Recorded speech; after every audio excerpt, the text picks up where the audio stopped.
Today's plenary session is again very timely. It's called Measuring Heavy Vehicle Mass, Creating Value by Understanding Different Uses and Different Users.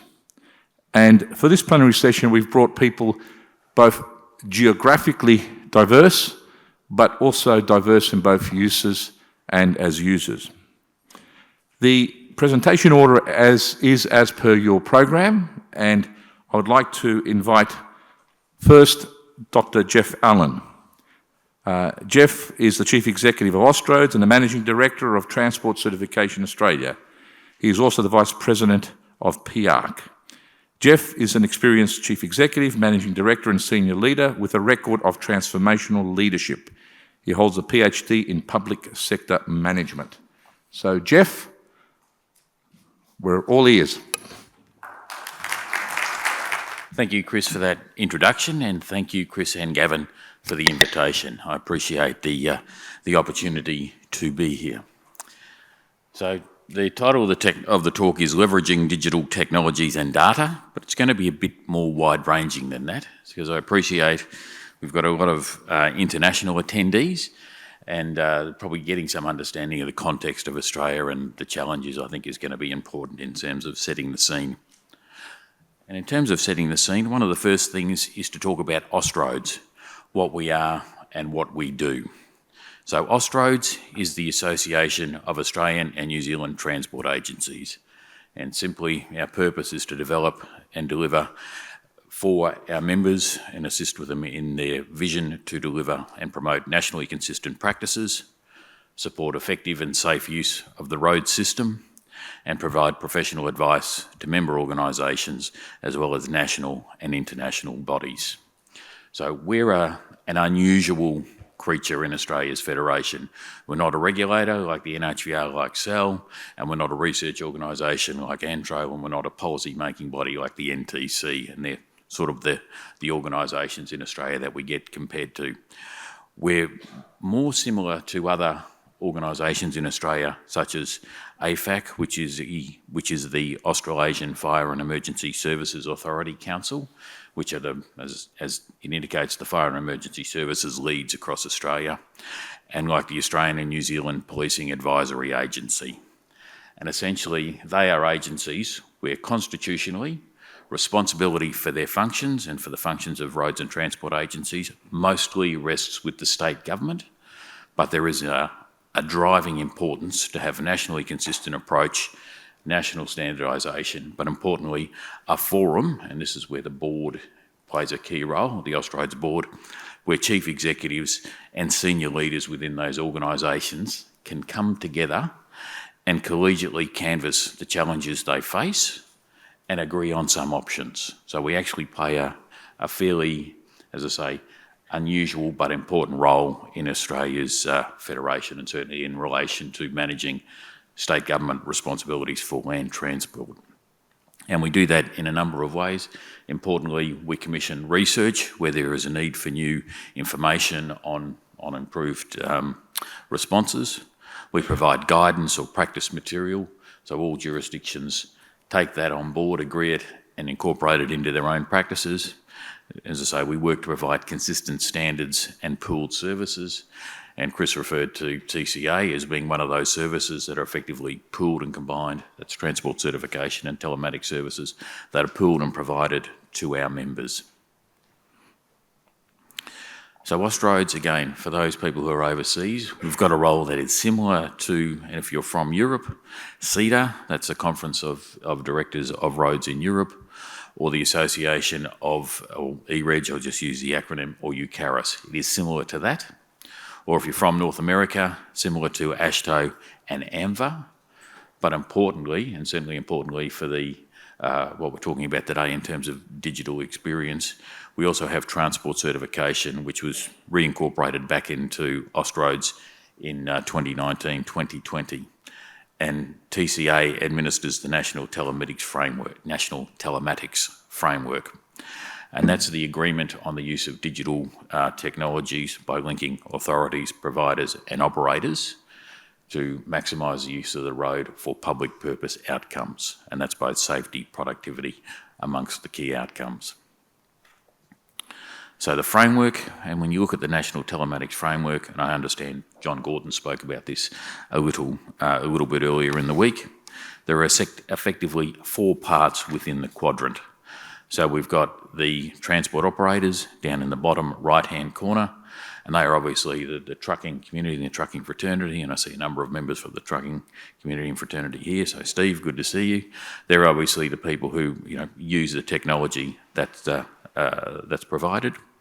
You've got the application service providers, and they are effectively the technologists or innovators or the IT companies that link the vehicle to through TCA to authorities, and authorities are up in the top left-hand corner. And authorities are effectively many. So it is not just the road agencies, but importantly, it's those agencies that regulate on the road. So police services and the NHVR, amongst others. So that's important. So, as I say, the telematics framework is important to set the road rules for sharing information and data across all jurisdictions. And why is it important to have common and pooled services and a common approach to telematics and digital applications in Australia? Well, Australia, as you know, it's a big, big country. So again, comparing it to Europe, it's a little bit larger than continental Europe. However, we have a population that is less than 1/10 the size of continental Europe.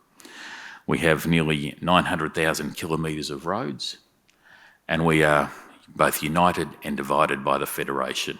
So states and territories have constitutional responsibility for many of the aspects of land transport, including access management, and in many instances they delegate that to, as I say, the regulator in the NHVR, and so we'll talk about that a little bit later on. But because of our mass and because we consume a lot of stuff and we ship a lot of stuff around, in terms of the freight task, and this isn't the total freight task, this is just that carried by heavy rigid vehicles and articulated trucks. There are about 20 billion kilometres driven each year by, as I say, heavy rigid vehicles and articulated trucks, and that number is growing greater than population growth in Australia, so it shows we're shifting more.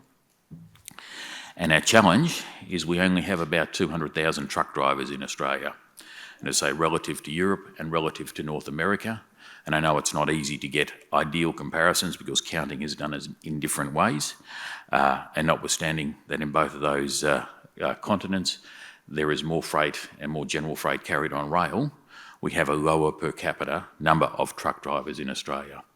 And the challenge for us is that many of the truck drivers are facing health and lifestyle issues.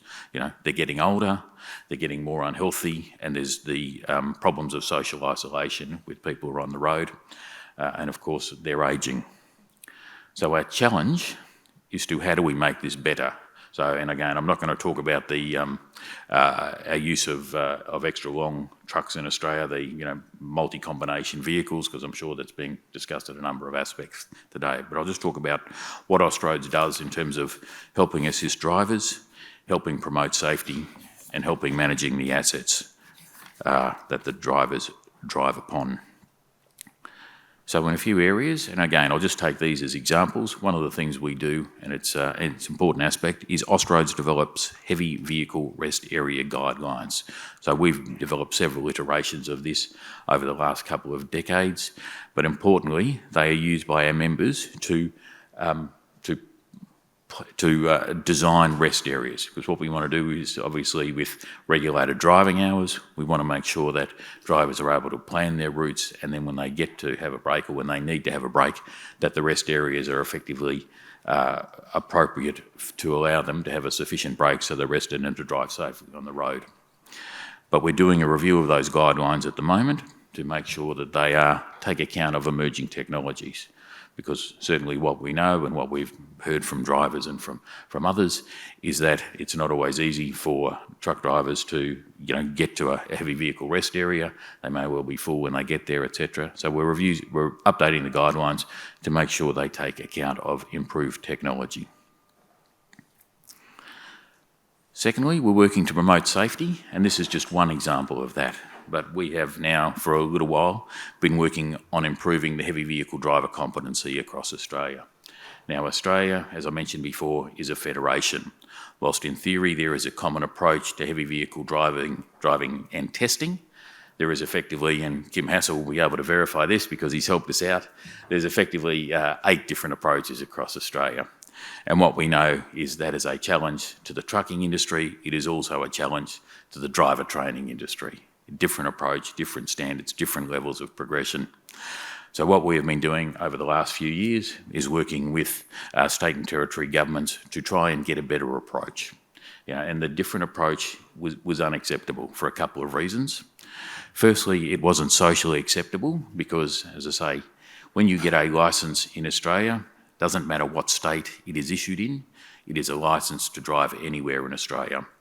And there was certainly disquiet amongst the member agencies about the different standards across the different states in Australia. But importantly, and we've certainly seen a number of crashes of heavy vehicles in recent years, there has been an insufficient focus on risk in terms of the driver training and the driver assessment. So it doesn't take account of the risks associated with age, and we know there are some risks associated with age, but also what there was, for example, for progression to the higher classifications, so to drive a multi-combination vehicle, there wasn't a requirement to actually serve a period of time behind the wheel in a multi-combination vehicle.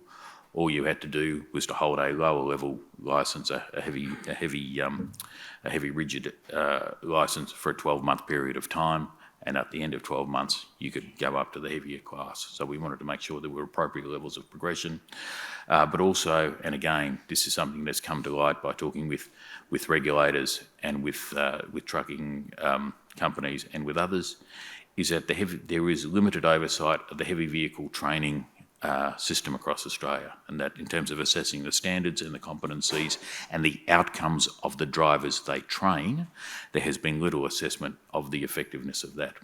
So because of that, governments from around Australia asked us to do a review, and we have put to ministers and certainly to senior executives what we believe will be a better approach.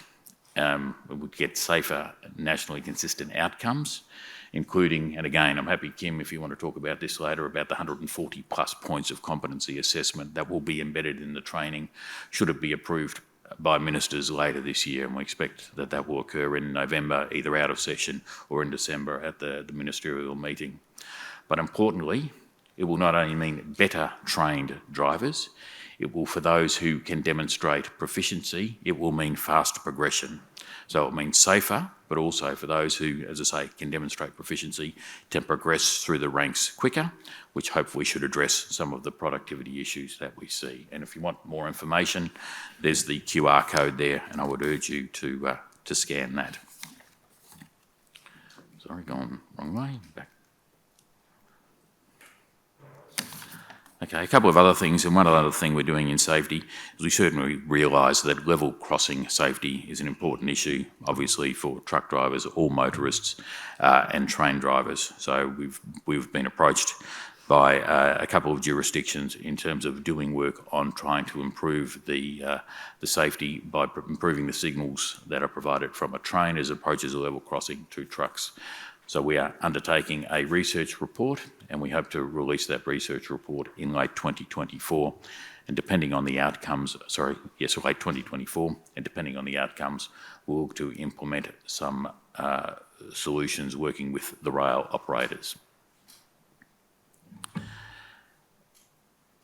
Now, not quite finally, but one of the things, as I say, working in a federation and realising that each state and territory has a different approach to how they record things, whether it's location of a road, whether it's how they value a road, whether it's how they describe the condition of the road.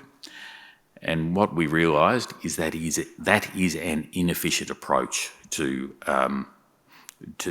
establishing road condition. It is fractured. It doesn't allow different states to talk to providers across their state boundaries about the condition to do work, and importantly, it doesn't allow appropriate planning on the road from a national level.